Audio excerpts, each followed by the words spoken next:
So, we're still in the Halloween-y season.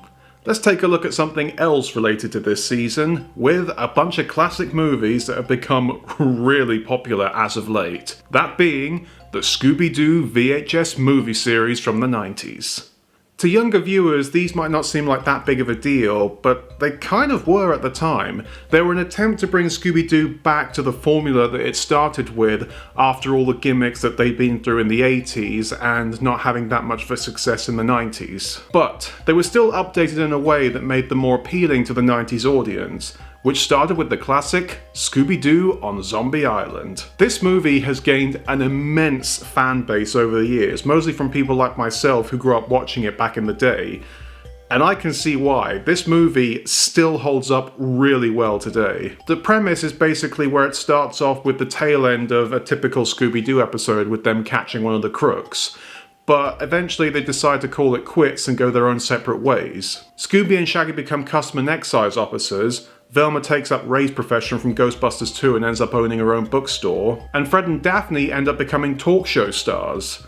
But Daphne feels that it's time to bring the old gang back together and try and find some real ghosts. And of course, well, it's Scooby-Doo, so the chances of that are pretty minimal, but they end up finding out about an interesting place called Moonscar Island, somewhere in New Orleans, and end up going there at the invitation of one of the residents, and find out that there's more going on here than they initially expected. So it still follows that typical Scooby-Doo formula where there's some sort of mystery going on relating to some sort of monster, and there's a bunch of clues and suspects thrown into the mix to make you think who it might end up being.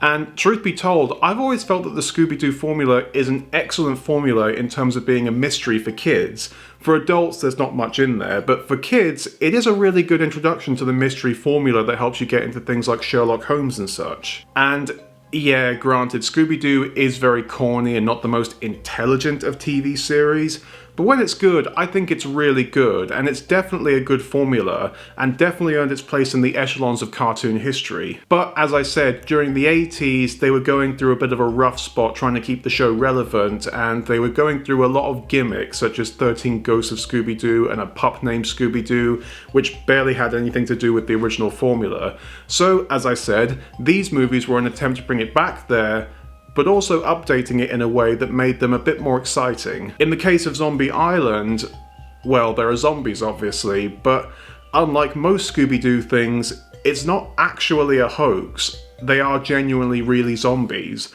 And while that is impressive and scary in and of itself, it turns out that there is actually a mystery going on behind the scenes that does involve other supernatural elements. First thing to say though is that the animation for the 90s is really rather good. It reminds me a lot of the stuff that Warner Brothers was doing with Animaniacs and the DC series, and while this isn't made by the same studio, it definitely has that similar feel to it, and while it's not as cartoony and exaggerated or as gritty as those series are, it definitely feels like an appropriate update to the very, very old-fashioned Scooby-Doo animation, and looks really good, especially with it having been hand-painted and inked. It especially works during some of the more exciting moments, because not only do they really go in with the details and making the zombies and the other monsters look very scary, including using some really good instances of inking and shading to make it look extra scary, but it also has some very ambitious shots in the way it frames everything up. It's definitely more ambitious than Scooby-Doo normally has been, and it definitely feels like a slightly more theatrical feel,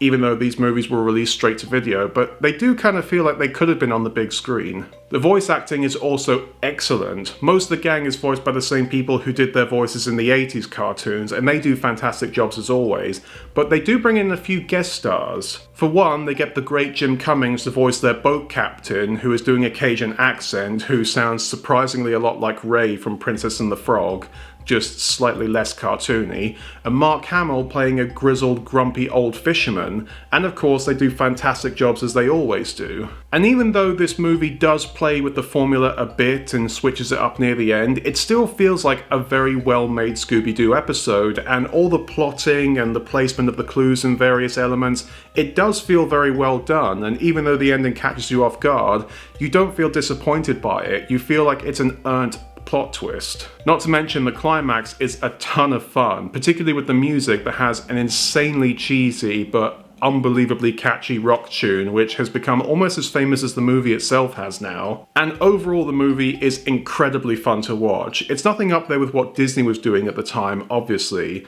but for a straight-to-video reboot of a 70s cartoon series, I think it's pretty amazing, actually. And, of course, it went on for an entire series which lasted 3 more movies. Next up was Scooby-Doo and the Witch's Ghost, which does feel like a bit of a downgrade compared to the previous movie. This one feels more like, for the most part, a typical Scooby-Doo episode. Very corny, very kind of laid back, not much excitement going on. However, in the last third, it completely switches it around and goes balls to the wall insane, and it's incredibly entertaining.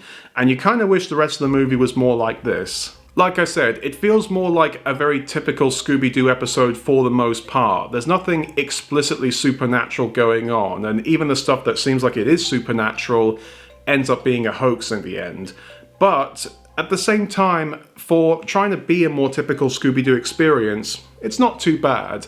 It's definitely nothing compared to Zombie Island, I'll admit, but you know, it's still Scooby-Doo to the heart, and I enjoy that. This was also the first movie to introduce the Hex Girls, a rock trio who end up showing up later in other Scooby-Doo material. But like I said, the last third is what makes it worth it, because it is incredibly entertaining and silly, but in the best kind of way, and also has some of the best animation Scooby-Doo has ever seen. It also makes it worth it throughout the whole thing because of who plays the major character besides the gang, that being Tim Curry.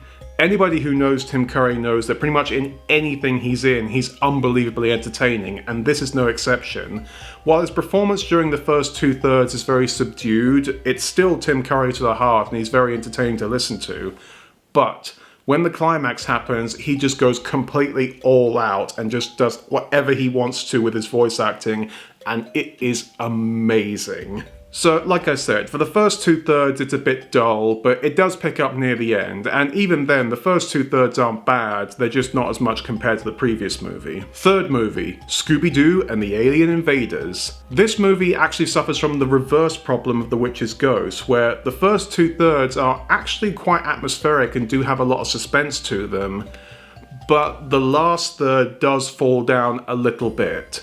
Basically, this movie is about the gang finding out a bunch of supposed aliens who are menacing an area just outside of New Mexico, and naturally they're trying to figure out what's going on. And again, for the most part, it feels more like a typical Scooby-Doo episode, just with a bit more atmosphere and a little bit more effort put into the animation and everything, especially compared to The Witch's Ghost. There is a major exception to that in how Scooby and Shaggy finally have a love interest, and it's surprisingly not each other, with Crystal and Amber, a hippie and her dog, who, actually to be honest, the moments that they have through the movie are actually quite cute. They definitely have a very good chemistry together, though one of the downsides is that we spend a little bit too long with them, and it does get a little bit irritating after a while, especially since not a whole lot exciting actually ends up happening through the first 2/3. Like I said, it is very suspenseful and has a lot of atmosphere, but it does get a little bit tedious after a while. And like I said, in the third act is when it really falls down, when it's revealed that, of course, it was all a hoax. But there are actually supernatural elements that pop up out of nowhere, and while it is interesting and they do some interesting things with it, they don't really have enough time to actually do anything with it, and like I said, it's rather unexpected. And unlike the previous 2 movies, these ones don't really have that good of a climax. In fact, it doesn't even really have a climax, it's just an exposition dump and then a random plot twist that, while it was a good one, they don't do much with it, and it just kind of ends before you even realise what just happened. But I will give it credit, I think I did enjoy this a little bit more than Witch's Ghost, because at least Witch's Ghost, the last half hour was the best part of the movie. With this one, there is more enjoyable stuff throughout the whole running time, it's just the end falls down a little bit. Also, we get some good voice actors again. Mark Hamill returns, and of course does an amazing job, and Kevin Michael Richardson, one of my all-time favourite voice actors, is in there, and of course he does a fantastic job as well. And then there was the final movie, Scooby-Doo and the Cyber Chase. This movie definitely feels very different to the other ones in the series, not the least of which because the animation is distinctly different, which is because this was actually the first Scooby-Doo product to use digital colouring for the animation, which I think actually in a way it's kind of appropriate considering that this movie has to do with computers, But at the same time, I do really miss the hand-painted inks of the previous ones. Even though the colours were a little bit muted, you definitely had that sense that you could see all the effort that was put into every single frame because you had that hand-painted quality to it. This one, while I will admit, does have a much more brighter colour palette and is still pretty good for early computer-generated colouring. Yeah, it doesn't quite have that same life to it that the previous movies had, but it's still very good animation either way. But the other major element is that this movie, in contrast to the previous three, feels more like a throwback to the more goofy cartoons of the 80s, particularly 13 Ghosts of Scooby-Doo, where there's not really that much suspense going on, and it's more just a bunch of vignettes about trying to chase the monster around, who of course is real this time, and just ends up trying to catch him, which, again, it's entertaining in its own way, but compared to the last three movies, which, while they were a bit of a mixed bag, they definitely had elements of suspense in there and it kept you on your toes, this one feels more like an extended Saturday morning cartoon episode. But it's still a good one either way, and I will admit that there are still some good jokes in there. There's also a really clever part where the Scooby Gang team up with the video game versions of themselves in the cyberworld that they've been put into, and they're made to look like the way the gang did back in the classic series, which I thought was a really clever little thing. But yeah, this definitely felt like it was just having fun with the idea rather than trying to be a bit more of a complex story. And in a way I can kind of give it an appreciation for that, but yeah, I do think this is probably the weakest out of the whole series, but it's still entertaining in its own way. While these were decent hits on VHS back in the time, they definitely grew in appreciation as the years went on. I remember renting them a ton when I was a kid, particularly Zombie Island, and I enjoyed the hell out of them when I was a kid. And evidently Warner Brothers noticed because this gave birth to a new generation of Scooby-Doo shows, which started off with What's New Scooby-Doo, which I still regard as probably the best Scooby-Doo show we've ever had, in that it stays true to the formula of the original series, but updates it appropriately with giving the characters more personality, more funny and clever jokes, and just overall being a lot more modern and fun. And of course we've got some more shows from this, such as Mystery Incorporated, What's Up Scooby-Doo, and Velma. So it did create some stuff for better or for worse, really.